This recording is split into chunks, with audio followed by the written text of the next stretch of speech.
pro days. And this is going to be a tough pro day for the Philadelphia Eagles. Not going to lie. Not going to lie. This is a tough day of pro days for the Philadelphia Eagles because Jamar Chase literally jumped out of the state of Louisiana, right? Okay. It's either, I don't know, did he vertically jump out or did he broad jump out or did he run out? One of the, choose whichever way he left the state of Louisiana. Exactly. He did. Okay. He ran the Moses Malone, right? So what he ran? No, he ran the 4.38. Oh, yeah. We ran a 4.38. Kyle Pitts, the tight end in Florida, he ran the Moses Malone. And look, I am not one to. You want some numbers? Well, I'm talking about Pitts first. And then we'll get to Jamar Chase. Well, I can get both. But in terms of Pitts, the tight end, and I'm not one to nitpick. I'm not one to talk even. Okay. On the subject of running 40s and what you look like. I know what you're supposed to look like. All right? I'm not able to look like that person. As a matter of fact, our show logo of me running in the suit, which I'm showing up here on the mug, that's been part of our branding ever since we started this show almost 7 years ago. The right leg that is up in the show logo was actually computer generated to be moved back underneath my body as more of a proper running stance. The actual accurate silhouette that was initially put in front of me for the Rich Eisen Show did have my right knee flailed out outside of the frame of my body. That was then computer generated to be moved back in as a more upright and proper running stance. Full admission. I admire you for that. So that said, just take a look at Kyle Pitts' 40-yard dash. He's all over the place. He is weaving.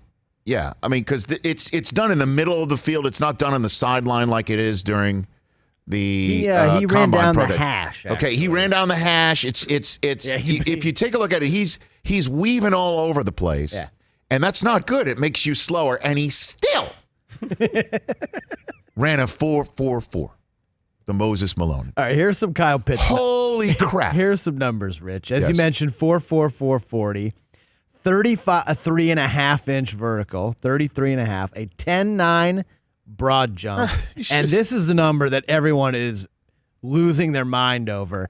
He has an 83-inch wingspan.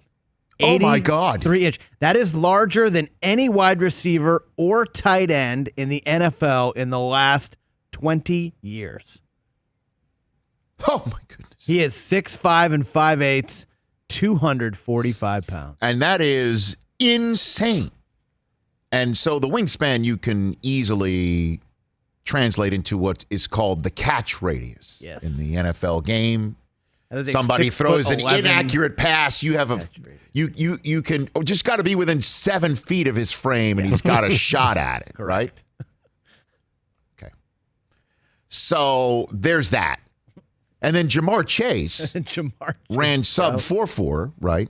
Yeah. And it doesn't matter if you're 6 foot at wide receiver if you've got a 41-inch vertical leap, and the broad jump is translatable in the fact of the burst, okay? Because that's the sort of burst you can get. It was over 11 feet was his broad 11 jump? feet exactly, 132 inches. The reason why I bring up that this is a tough pro day for the Philadelphia Eagles is because Eagles fans had their eyes on one of those two kids at 6 overall. Yeah. Sitting there at 6 overall, you're figuring through the configuration, to use another midnight run phrase. Maybe I'll drop a midnight run phrase in every segment of this show just to get me through the Michigan Blues. But if you can figure the first 5 picks of the draft, you're figuring there could even be 4 quarterbacks, 3 quarterbacks, and then a tackle, and then one of these 2 players would be available at 6.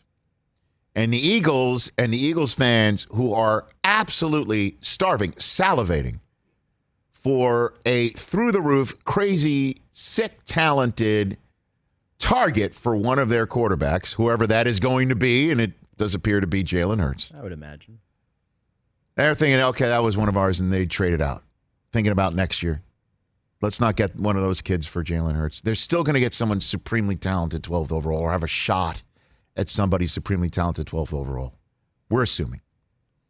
They might be too far down, but that's why I'm saying this is a tough pro day for the Philadelphia. They'll get through it.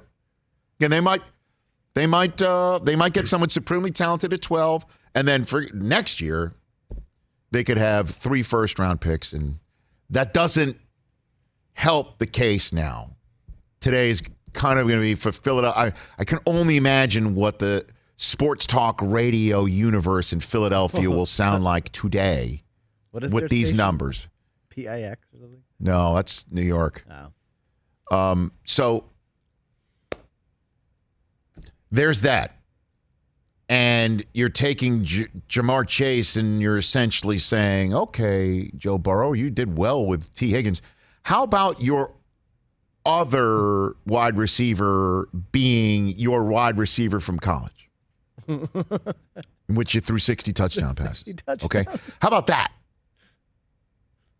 And then the Dolphins are sitting there, and, if you're thinking that the Dolphins with their system that defensively, because of their head coach, is a Patriot system, right? When you say that? Say defensively, yeah. Okay. Yeah. But offensively, what about 2 tight ends? What about Gesicki and Pitts? Oh, mama. For Tua? Oh, mama. Now, certainly if Chase is going to wind up with Burrow, a lot of people will say, how about Waddle for Tua, right? Right. Let's or get Devontae Smith. Right. Or Smith. Let's get either one of his collegiate wide receivers who are crazy, sick, talented for him. But you got to sit here and think, all right, 2 tight ends for Tua? Easy throws? Quick throws? Safe throws? Dude. What do you think about that? Oh. I would love I wasn't that. even thinking about that this morning, but you are dead on. Anything to keep him out of Philly for me. I'm yeah, I bet. I bet. Hey, you watched all the way to the end. Thanks for that. Watch more right here.